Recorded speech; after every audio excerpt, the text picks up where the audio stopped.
for joining us. We're wanting to know a little bit more about you.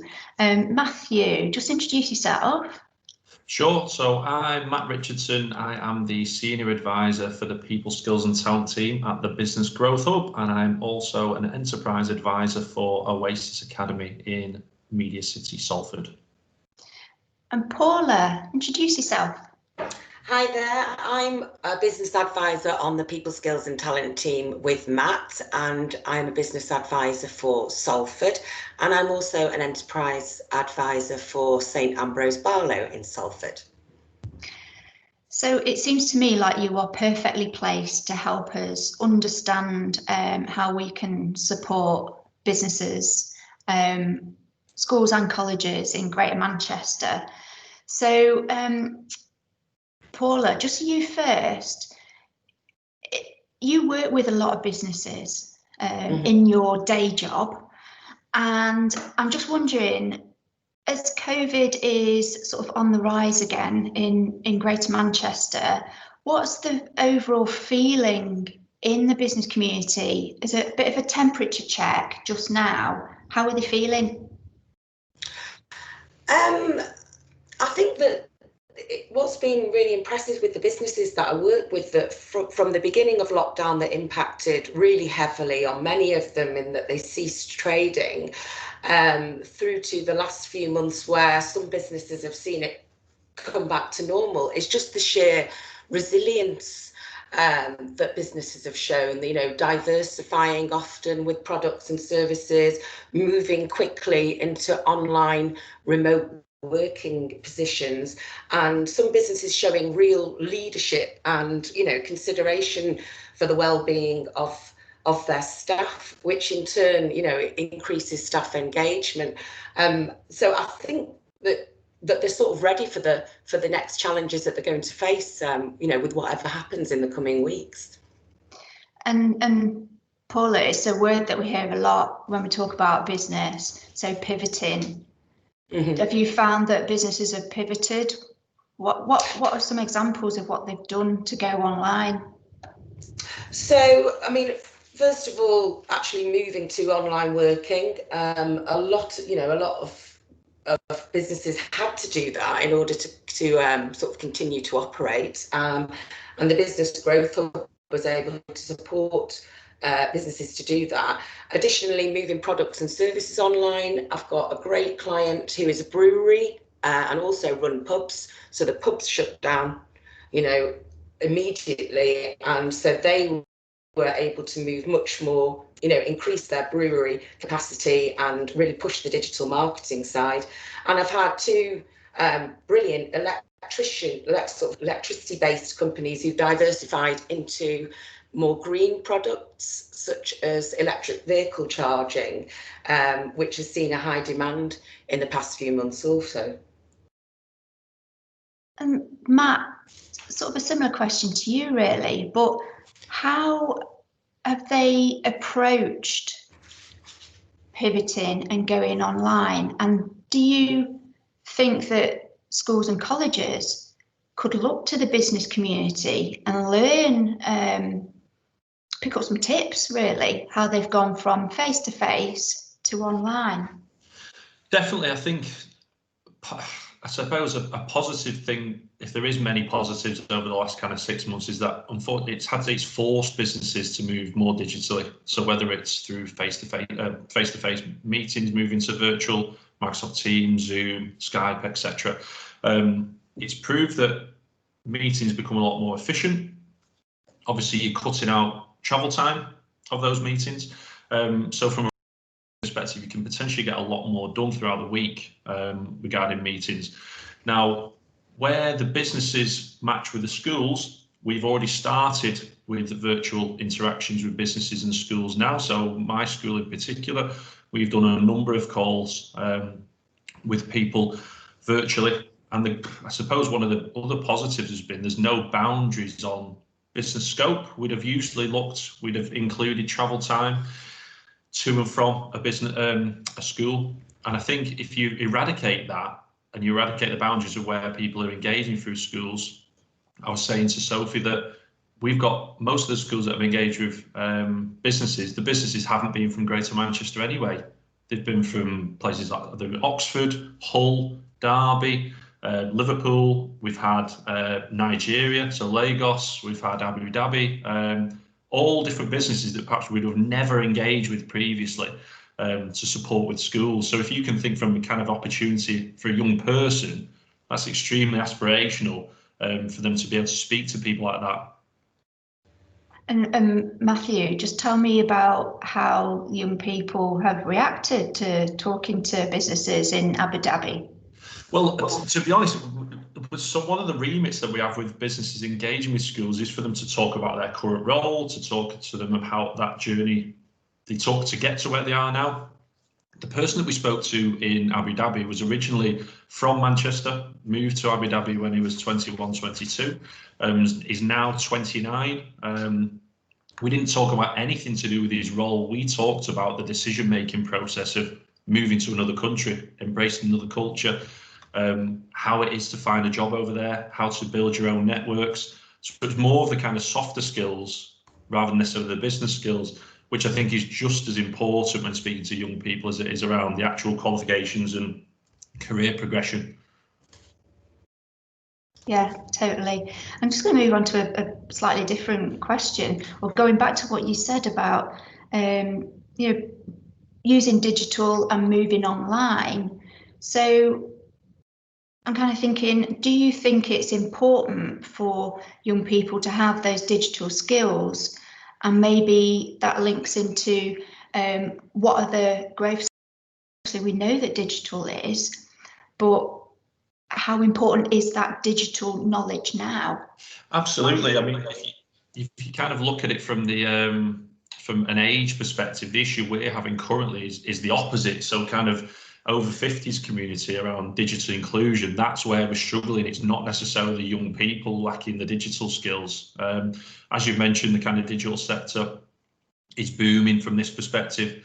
We have many other sectors, as Paul has mentioned, moving from face-to-face sales, having a fleet of sales team, moving all around the country throughout the week, transferring that onto digital sales through the website, social media channels. It's proving from a return on investment far better than having people out on the road all week. We're seeing big improvements in manufacturing around digital side. So we have Made Smarter, which is a national programme to encourage digitisation within the manufacturing sector as well. So we're seeing big inroads with things like that. Paula, I don't know if there was anything you wanted to add with that. No, I think you've covered quite a lot there.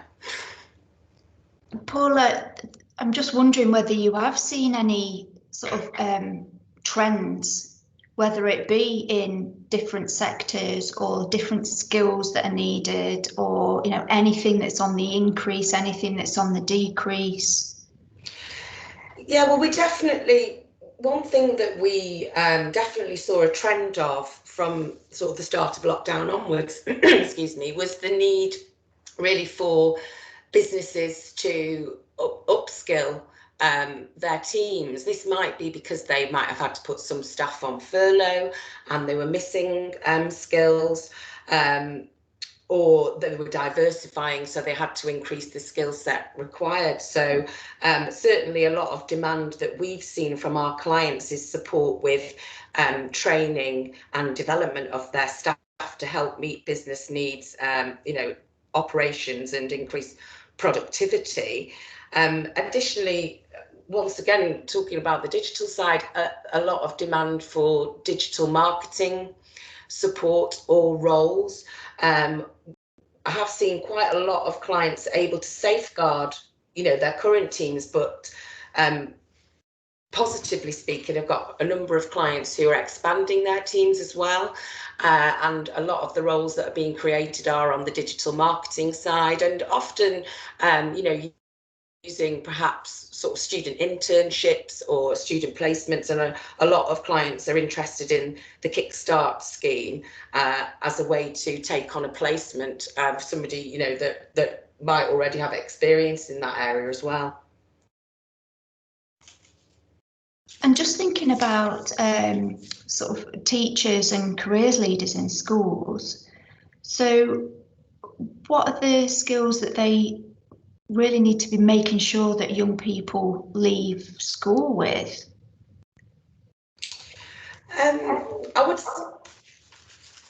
I would say that really just exposing to, you know, as much as possible the variety of opportunities that are out there. And I've been really inspired with what I've seen of GMAX as being an ideal way for them to sort of explore the world of work, and, you know, understand what's out there, what opportunities there are, that it is attainable for them.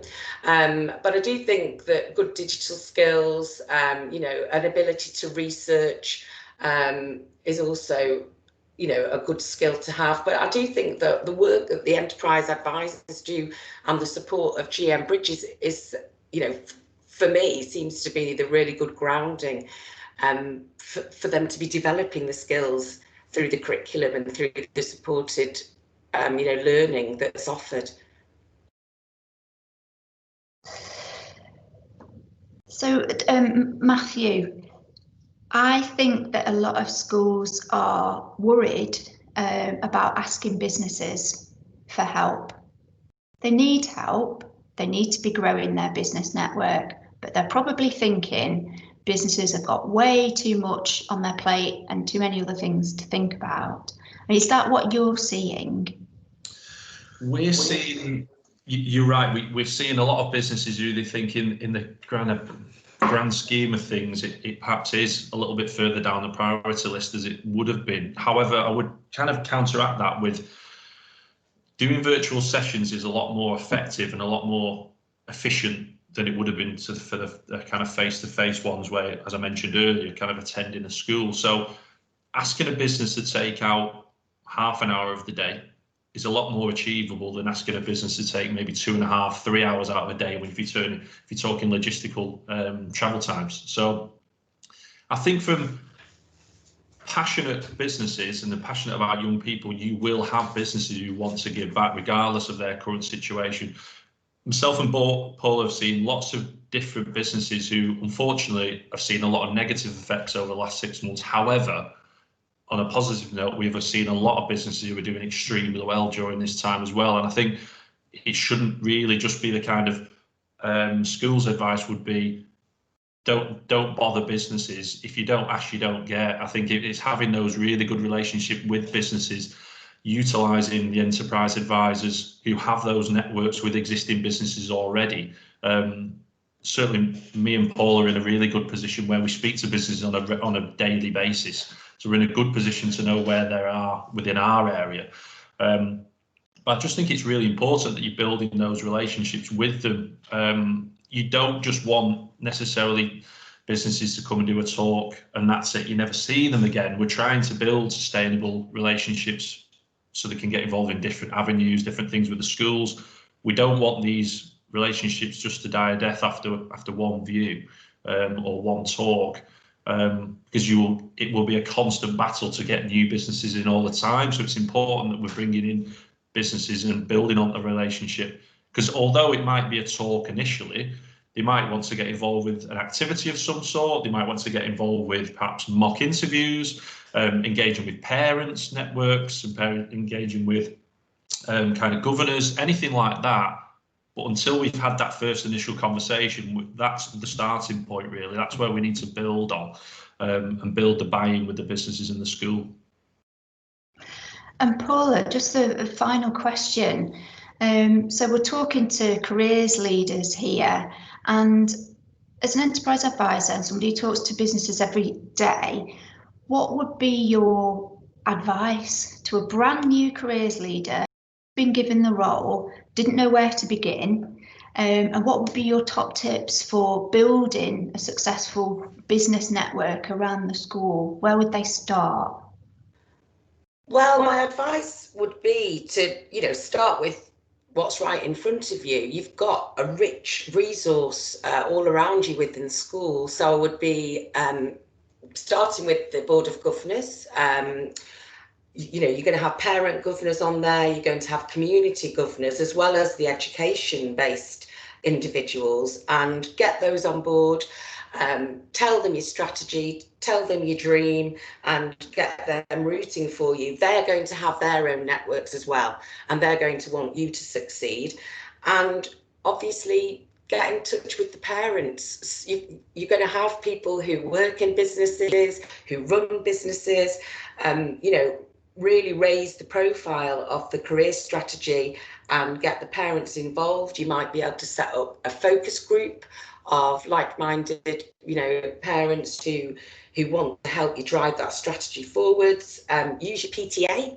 They often have great links into the community of parents, you know, the chatting in the playground, understanding what people do and what their positions are, and use social media to set up groups where people can contribute. Just really have as many lines of communication as you can for those parents to be able to contribute and build that sort of initial parent network of businesses. And from that, you know, your message will spread, and hopefully you'll build your network further about it, and celebrate successes that you have with those groups, and you'll just find that communication and the profile raising will all go in the right direction, and it can only grow.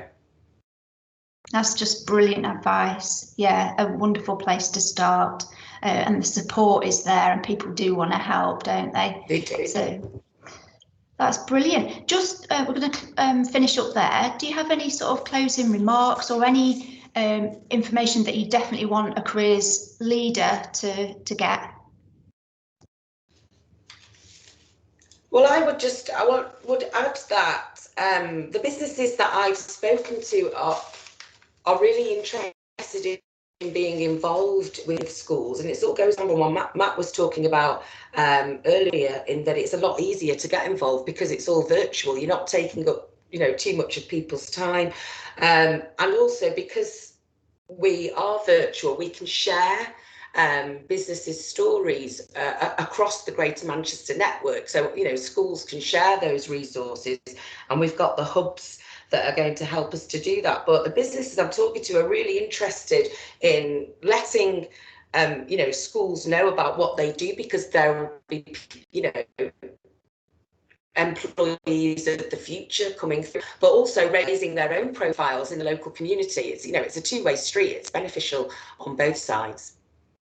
Yeah, and I'd just probably add from I suppose over the last 6 months, I think it's kind of taught me that don't necessarily put a ceiling on your ideas as well. I think you put in ideas to the school and then worrying about the kind of logistics and things like that, which is ultimately what a lot of it boils down to, is the logistics and time. That's we can get the businesses in. It's marrying them up with the school's timetable, with the business timetable.